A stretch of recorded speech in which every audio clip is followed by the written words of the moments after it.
Mesdames, Messieurs, bonjour et merci de prendre le rendez-vous de ce 13h. Donc voici le sommaire. Concours d'entrée dans les écoles et instituts des universités publiques du Bénin. Les différents candidats composent depuis ce matin sur l'ensemble du territoire national. Le point du lancement officiel des épreuves à suivre dans ce journal. Un nouveau souffle à la production du riz à Koudengou dans la commune de Natitengou. Le FNDA vient de mettre à la disposition des coopératives 100 hectares de bas-fonds en cours d'aménagement, de quoi susciter la joie des responsables de la coopérative villageoise. La jeunesse béninoise s'apprête à vivre un moment historique à Abomey avec la toute première édition de la Ligue nationale scolaire. Le tirage au sort des équipes a été effectué hier au stade général Mathieu Kéréko. À nouveau, bonjour. Les concours d'entrée dans les écoles et instituts des universités publiques ont démarré ce matin sur l'ensemble du territoire national. Les étudiants composent dans 5 centres au total. Une équipe de reportage a recueilli les propos de quelques responsables au centre de composition de Notre-Dame à Cotonou. On les écoute. Ils sont 2936. Nous avons 3 centres de composition. Il y a le centre d'Abomey, il y a le centre de Parakou et il y a les centres de Cotonou. À Cotonou, nous avons 3 centres à Cotonou. Nous avons Sainte-Rita, Bégamé et Notre-Dame.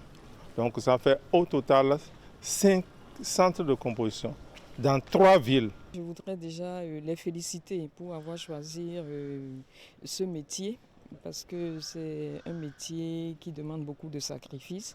Et donc je voudrais les féliciter et leur souhaiter beaucoup de courage et espérer vraiment qu'ils donnent le meilleur d'eux-mêmes pour que nous ayons le nombre de candidats attendus. Quand on finit les examens, s'il n'y a pas les contrôles à faire, le lendemain ou 48 heures après, on peut délibérer. C'est ça l'innovation. Et ces résultats passent sur la plateforme gouvernementale e-résultats. Le gouvernement, à travers le ministère de l'Enseignement supérieur, que dirige le professeur Yahi Ladeka, a pris toutes les dispositions pour que les résultats soient des résultats fiables. Du 18 au 22 août dernier, s'est tenue la semaine du médecin dans le Borgo, une initiative de l'Ordre national des médecins du Bénin. Et pour cette édition, le conseil départemental du Borgo a initié un dépistage gratuit de la drépanocytose. Le compte rendu de Colombe Amadi et de Abdoulofou Idrisso. Dans le département du Borgou, l'une des activités majeures de la semaine du médecin béninois est la séance de dépistage gratuit de la drépanocytose. Le principal enjeu est le diagnostic précoce et la sensibilisation des populations sur les conséquences de cette maladie. La drépanocytose étant cette maladie grave que vous connaissez et qui passe donc de gène en gène et qui, lorsque les couples ne savent pas se mettre en association, malheureusement, ça se transmet de parents à enfants. Et donc, l'objectif du conseil départemental, c'est comment aider la population et surtout les jeunes à connaître son statut. Et ça va permettre à ce jeune de savoir porter son choix par rapport à son conjoint et par rapport à sa conjointe. Pour la réussite de cette séance, le conseil départemental du Borgou a mis en place un personnel qualifié et du matériel adapté pour obtenir, séance tenante, les résultats. Je suis en joie. Au moins, ça m'a permis de savoir avec celle que je peux être ensemble ou pas. Là, elle aussi, elle pourra faire aussi le dépistage avant que nous allons nous mettre en couple pour prévenir certaines maladies.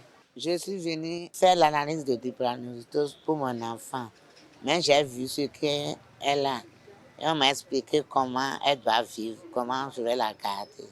Renforcer les capacités des professionnels de santé sur les grossesses extra-utérines, les bons d'examen paracliniques et l'Assemblée générale des médecins du Borgou sont d'autres activités inscrites au programme de cette semaine. Je vous l'annonçais à l'instant, un nouveau souffle à la production du riz à Koudengo dans la commune de Natitengo. Avec le soutien du FNDA, 100 hectares de bas-fonds sont en cours d'aménagement. Coût global du projet, environ 320 millions de francs CFA, subventionnés à hauteur de 280 millions par le FNDA. Et vous allez le voir, les responsables de la coopérative villageoise que notre équipe de reportage a rencontrés sur le terrain ne nourrissent qu'une seule envie, celle de voir éclore le plein potentiel de ces périmètres rizicoles étalés à perte de vue. Renaud Akapo, Jean Ombime et Hilaire Kodjo. Koudengo ou Koudenon, c'est selon le cas si vous êtes un autochtone ou un étranger. La seule certitude est que cette terre fertile qui s'étale sur les hauteurs de Nati dispose d'un potentiel qui mérite d'être exploré et valorisé. Cela n'a pas été le cas durant des décennies. Depuis sa création en 2012, la coopérative villageoise a évolué au petit trot, faute de financement pour mettre en valeur ses périmètres de culture. Il a fallu l'avènement du FNDA pour voir émerger un pan entier du potentiel de ce pôle agricole de la Takora.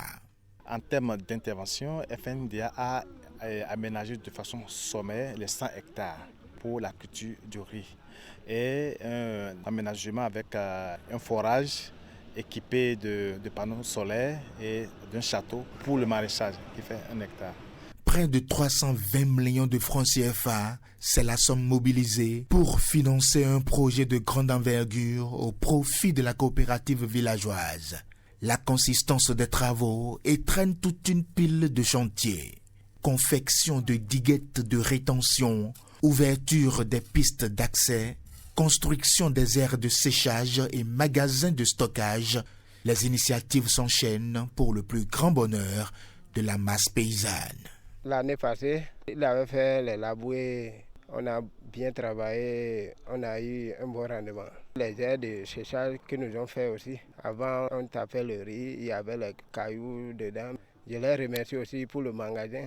Accès aux voies, il n'y avait pas les voies. Maintenant, nous avons 2 voies et aussi nous avons un château qui est là pour les maraîchers. Et maintenant, le rendement s'est doublé. À Koudengo aussi, nos problèmes, c'est le labour. Ces périmètres de culture sont en passe de connaître une véritable mutation avec l'acquisition de nouveaux motoculteurs. Avec le programme PASDER, on a acquis 2 tracteurs. Un tracteur sera directement affecté au niveau de ce site de Koudengo pour faciliter le labour.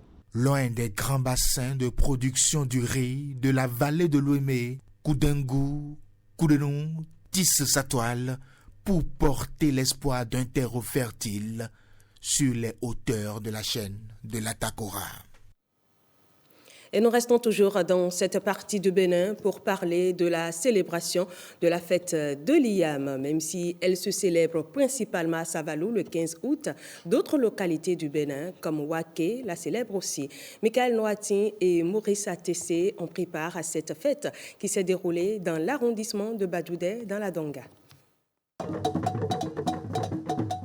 Il s'agit d'une célébration de la première récolte d'Ignam, le Laboko. Elle marque à la fois une fête agricole, religieuse et un moment de retrouvailles culturelles et sociales pour la communauté Lokpa avec des rituels, des danses et des plats traditionnels à base d'igname. Nous voici à l'heure de notre fête.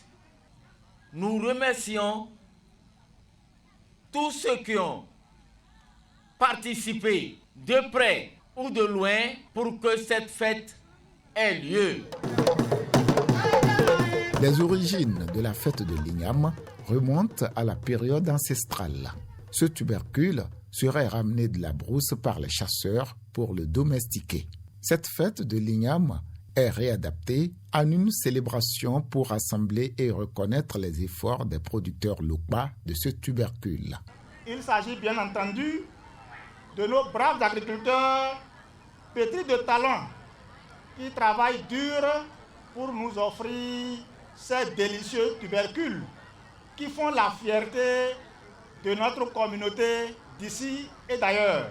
Ce tubercule représente la fertilité de notre terre et la générosité de nos ancêtres, ainsi que la résilience de notre peuple. Aujourd'hui, c'est un jour inoubliable pour la communauté Lopa et dit que toutes les culturelles Lopa d'ici et d'ailleurs. Et c'est de lancer un appel à l'endroit de tous les cadres de l'air culturel Lopa d'ici et d'ailleurs pour que chaque année nous puissions nous mobiliser davantage pour célébrer cette fête à l'instar de ce qui se passe de l'autre côté de Savalo. Je crois qu'une fois encore, notre culture a été exposée.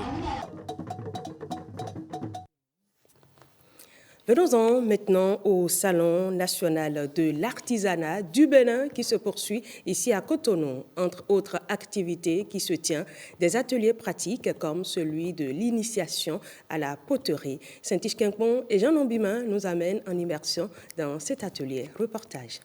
On va ici au cœur de l'univers où la terre prend vie et se transforme dans les mains des artisans. Bienvenue à cet atelier de poterie.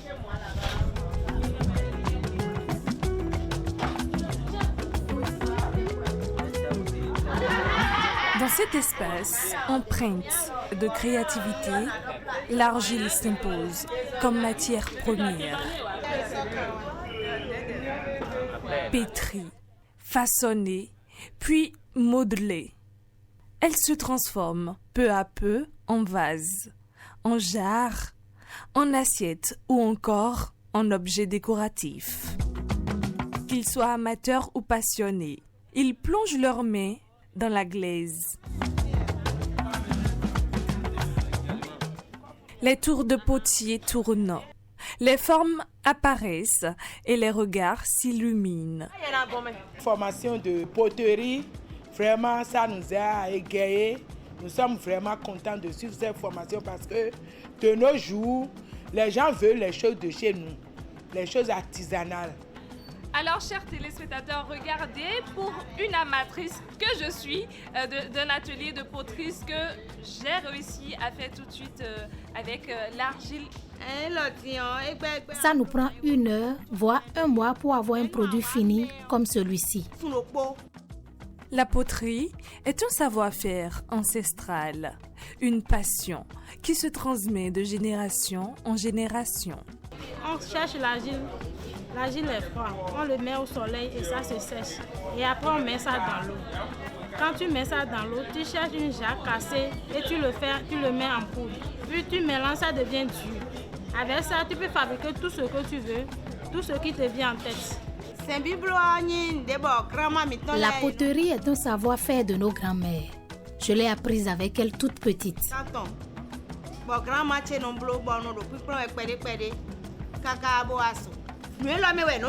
Au temps de nos aïeux, ils buvaient et mangeaient dans des plats en céramique. Je voudrais qu'aujourd'hui, l'on s'intéresse plus à cette matière pour valoriser la richesse de notre pays.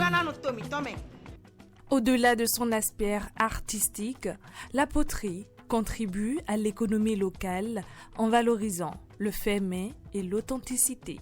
De la graisse brute aux pièces finement décorées, la poterie reste un symbole fort, celui d'une tradition qui se réinvente. Le verdict du concours Je suis photogénique, édition 2025, est désormais connu. La grande finale, placée sous le signe de la culture et du leadership féminin, a rassemblé 12 candidates venues de différentes localités du pays. À l'issue de la compétition, une nouvelle reine a été couronnée. Son nom, Emeline Kanontin. Voici le reportage signé Mariano Gankou et Blaise Adambo. Elle s'appelle Kanontin Emeline. Sourire radieux, assurance naturelle, elle vient d'être sacrée reine photogénique 2025. Je suis très contente et reconnaissante envers mes parents, mes amis. J'aimerais vous dire que je vous aime et que ça continue, c'est pas terminé. Devant un jury exigeant et un public conquis, la candidate a brillé par son éloquence et sa prestance. À ses côtés, Toun Tutu Tabita et Senam s'offrent la place de première dauphine et Saagi Moga Esther celle de seconde dauphine. Je suis très heureuse d'occuper aujourd'hui la 3e place. Sincèrement, je suis fière de moi et je suis fière de rendre le nom Biali haut sur le plan national. Elles étaient 27 jeunes femmes en compétition au départ. Après plusieurs épreuves éliminatoires, seuls 12 finalistes ont foulé la scène pour tenter de décrocher la couronne. Bien plus qu'une simple compétition de beauté, Je suis photogénique est une célébration de la culture, de l'identité et du leadership féminin. Soutenu par le ministère du Tourisme, de la Culture et des Arts, le concours promeut à la fois l'autonomisation des jeunes femmes et la richesse culturelle africaine. Cet événement est une invitation à reconnaître notre héritage, à honorer notre diversité, à transmettre notre histoire avec fierté. Entre défilés, prestations artistiques et émotions partagées, l'édition 2025 s'achève en apothéose. Je suis photogénique à trouver sa reine, mais au-delà de l'éclat des projecteurs, ce concours écrit une nouvelle page d'inspiration pour la jeunesse féminine béninoise et africaine. Parlons sport à présent avec la jeunesse béninoise qui s'apprête à vivre un moment historique dans la ville d'Abomey. Il s'agit de la toute première édition de la Ligue nationale scolaire prévue pour le 5 septembre au stade Omnisport de Goro. Le tirage au sort a été effectué hier au stade général Mathieu Carrico, Victorine Bondé et Jacob Tochuedo pour le compte rendu. C'est une belle fête qui s'annonce dès le 5 septembre à Abomey pour célébrer le sport scolaire. Le tirage au sort de la toute première édition de la Ligue nationale scolaire est désormais fait. Les jeux sont faits, les équipes sont fixées et les poules sont connues. Le schéma de déroulement de cette compétition est identique au championnat scolaire que nous avons l'habitude d'organiser. Mais à la seule différence qu'ici, nous avons un regroupement donc, de jeunes talentueux que nous avons sélectionnés pendant des années pour faire l'effort de leur donner plus de compétition et d'évaluer le programme donc, des classes sportives. Et à ce titre, nous avons choisi la commune d'Abomey pour abriter cette compétition avec les 5 disciplines phares que nous avons. Nous ferons également au niveau de l'athlétisme, donc le relais. La sécurité de nos enfants importe beaucoup. C'est dire que les parents d'élèves, les parents de nos sportifs doivent être rassurés de ce que les conditions sont réunies pour une belle compétition. Pour cette grande première, les 12 départements du Bénin seront représentés. 5 disciplines en catégorie masculine et féminine sont au programme. Football, handball, volleyball, basketball et athlétisme. 7 jours de compétition et des duels qui s'annoncent déjà intenses. Après avoir suivi les enfants que nous avons mis en compétition à Plaoué la dernière fois lors du championnat national scolaire, le chef de l'État a vu l'exercice que le ministère des Sports a commencé. Ce travail, et il s'est posé une question. Et cette question a été adressée au ministre des Sports. Oui, ce que vous avez fait est extraordinaire. Mais il y a quoi après? C'est la question qui a déclenché la Ligue nationale scolaire. À travers cette compétition, nous allons avoir la crème des crèmes. C'est-à-dire, on a choisi déjà par département des enfants. Lors de cette ligue, nous allons encore faire des tris pour choisir les meilleures pépites. En ouverture de la Ligue scolaire en football masculin, l'Atlantique affrontera l'Atakora. Chez les dames, le Borgou croisera le fer avec l'Atakora. Au basketball, le Borgou se mesure aux os chez les hommes, tandis que le littoral tentera de barrer la route aux filles du Borgou. En handball, choc masculin, plateau colline et duel féminin, Donga Koufo. Enfin, le volleyball, les collines défieront la Donga chez les hommes et le Koufo chez les dames. Abomey est totalement prêt et nous allons offrir l'un des plus beaux spectacles sportifs à tout le public béninois et au monde entier. Je profite donc de votre canal pour inviter donc les parents à offrir ces quelques jours de vacances à leurs enfants. Abomey étant une ville touristique déjà, le sport aussi étant une activité de divertissement. Du 5 au 12 septembre 2025, Le stade omnisport de Goro vibrera aux couleurs de la jeunesse béninoise. Pendant une semaine, le sport scolaire se hisse sur le devant de la scène. Une vitrine pour révéler de nouveaux talents et promouvoir l'excellence sportive. Allons maintenant au cœur du tennis africain. Le continent est en pleine ébullition sportive et la révolution tennistique est en marche. Derrière cette dynamique, une vision, une ambition, celle de la Confédération africaine de tennis, de faire passer ses idées auprès de la Fédération internationale de tennis. À Cotonou, Hugues Zinsou-Zounon a rencontré Jean-Claude Talon, président de cette instance continentale, pour une interview exclusive réalisée au Sofitel Hotel de Cotonou.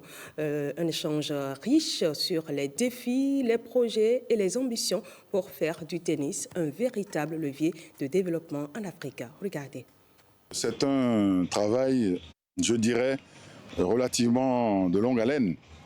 Lorsque nous avons été élus en 2023, dans mes premiers mots d'adresse à l'endroit du président de la Fédération internationale de tennis, qui avait assisté à notre réunion d'une assemblée élective, j'avais dit immédiatement que l'ambition que je portais, c'était que l'Afrique se développe dans le tennis, mais surtout que l'Afrique commence à gagner et ne se contente pas de participer. J'aime bien la devise de Pierre de Coubertin, mais vous vous doutez qu'en sport, ce que nous voulons tous, c'est gagner. Bien sûr, nous gagnons. Nous avons déjà eu des champions marocains, tunisiens, zimbabwéens, de beaucoup de nationalités. Mais nous ne figurons pas de façon régulière dans le top des meilleurs joueurs. Et l'ambition de toute nation, aussi petite que grande, je vous rappelle que la Suisse, qui a eu l'honneur et le privilège d'être le pays représenté par le numéro 1 mondial pendant une quinzaine d'années, Roger Federer pour ne pas le nommer, est un pays qui n'a pas tellement plus d'habitants que nous. Bien sûr, nous n'allons pas comparer le Bénin et la Suisse, mais toute nation a pour ambition de se développer et d'être visible et de performer dans son sport. Le pays de naissance, ou en tout cas le pays d'un autre champion énormissime, Djokovic, n'est pas un pays spécialement plus que ça de tennis, comparé à l'Espagne, comparé aux États-Unis, comparé à l'Angleterre. Et pourtant, on a eu un champion qui a émergé. Donc, à ce titre-là, j'ai voulu signifier à la communauté du tennis international que nous aussi, nous voulions participer à la loterie qui permet que de temps en temps, une petite nation puisse émerger et faire des exploits.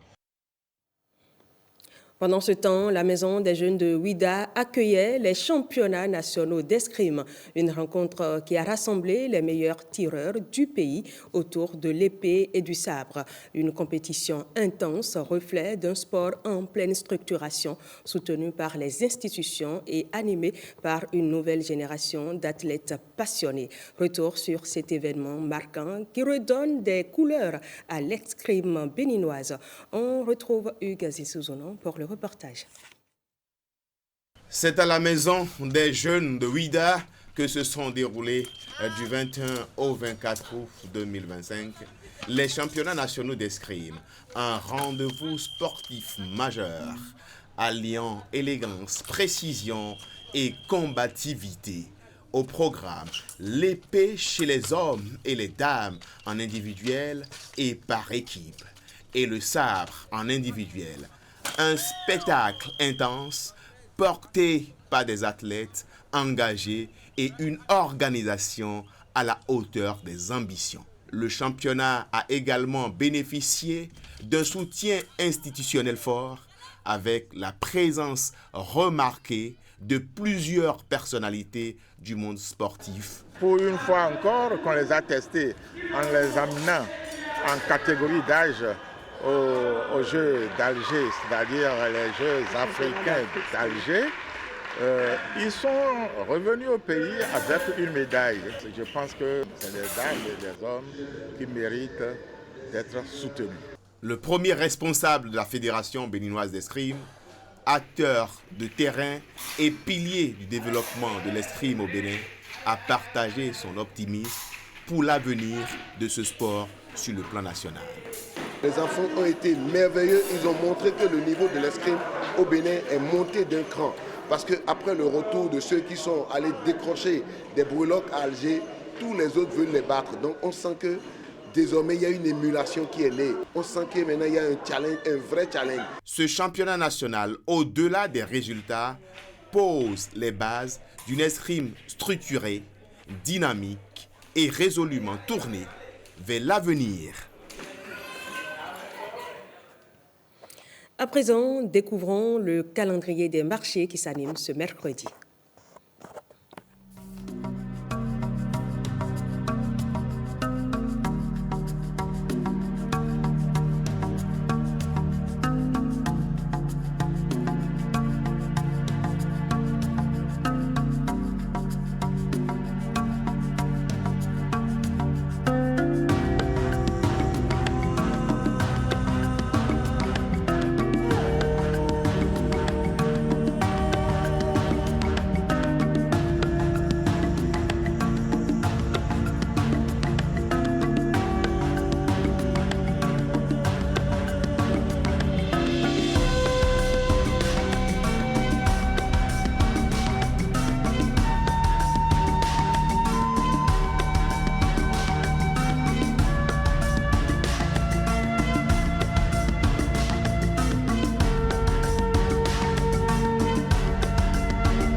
Et c'est la fin de ce 13h. Merci de l'avoir suivi.